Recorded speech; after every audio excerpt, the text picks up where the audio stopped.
Hello bachcho, let's read a given question. The question says the equation of motion of a particle is x equals to a cos alpha t square.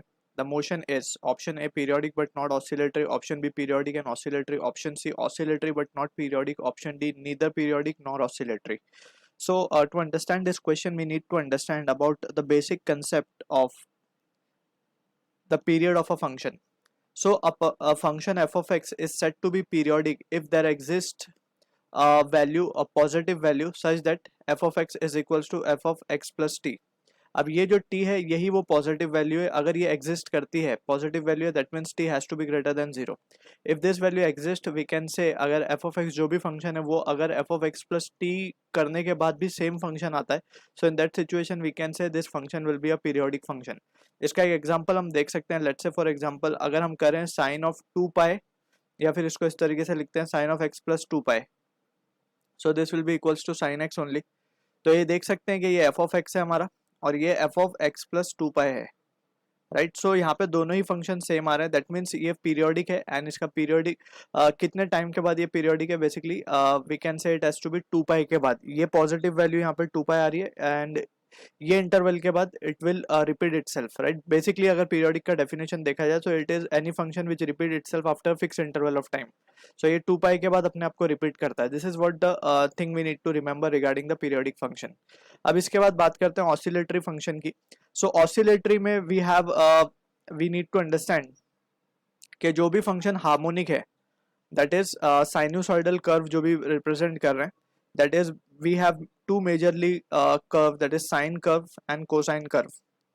अब जो sign और cosine curve है दोनों ही harmonically very करते हैं and meaning is that दोनों एक तो पीरियोडिक फंक्शन है एंड सेकेंडली पीरियोडिक फंक्शन तो सभी हैं बेसिकली अगर हम ट्रिग्नोमेट्रिक फंक्शंस की बात करें लेकिन उनमें से ये दो फंक्शन जो है वो पीरियोडिक भी है एंड बाउंडेड फंक्शन भी है. So this is the main important condition. Bounded का मतलब ये है कि दोनों की जो मैक्सिमम मिनिमम वैल्यू है वो एक रेंज के अंदर फाइनाइट रेंज के अंदर लाई करती है -1 से +1 दोनों ही में. Right. So this is what the thing we need to careful और रिमेंबर फॉर अ फंक्शन. अगर ऑसिलेटरी होना है तो ये कंडीशन भी एक तो पीरियोडिक भी हो और साथ साथ क्या हो पीरियोडिक होना है. It is not mandatory means जरूरी नहीं है लेकिन हाँ ये है कि वो बाउंडेड फंक्शन होने चाहिए. सो बाउंडेड में means we have fix value range of finite values -1 से +1. ठीक है.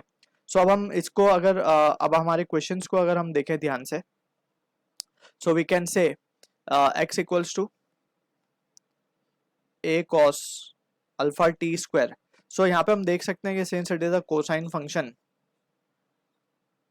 और cosine function simple harmonically vary करता है. So if you draw the plot graph of this cos function so we can see इसका graph कुछ इस तरीके से आता है कुछ इस तरीके से. यहाँ पे 0 पे मैक्सिमम वैल्यू π/2 पे 0 हो जाता है, पाई पे -1, 3 π/2 पे अगेन 0 एंड 2 पाई पे अगेन मैक्सिमम.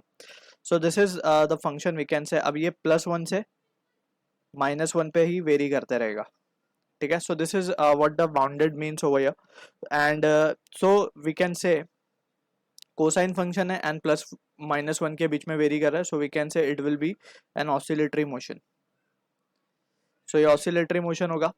सो नाउ हमें चेक करना है कि वेदर इट इज पीरियोडिक और नॉट. सो पीरियोडिक के लिए वी हैव द कंडीशन अगर x of t comes out to be x of t plus t. So in that situation हम क्या कह सकते हैं कि it will be a periodic function. अगर ऐसा नहीं होता तो it is not a periodic function, right? So यहाँ पे हम देख सकते हैं कि हमारे पास x of t plus t हम निकालते हैं पहले. x of t तो है हमारे पास. x of t plus t निकाल के देखते हैं तो ये वैल्यू मिलेगी हमें a of cos ये हो जाएगा अल्फा t of t का द होल स्क्वायर. राइट. सो इसको अब जब हम फर्दर रिजॉल्व कर लेंगे सो ये वैल्यू हम देख सकते हैं कि क्या आ रही है हमारे पास. It is coming out to be alpha square और इसको हम ब्रैकेट में डाल देंगे तो t square plus 2tt plus of t square. So this is the value we are getting and we can see clearly कि जो x of t plus t हमें मिल रहा है it is not equals to x of t. So we can say therefore it is not a periodic function. It is not a periodic function.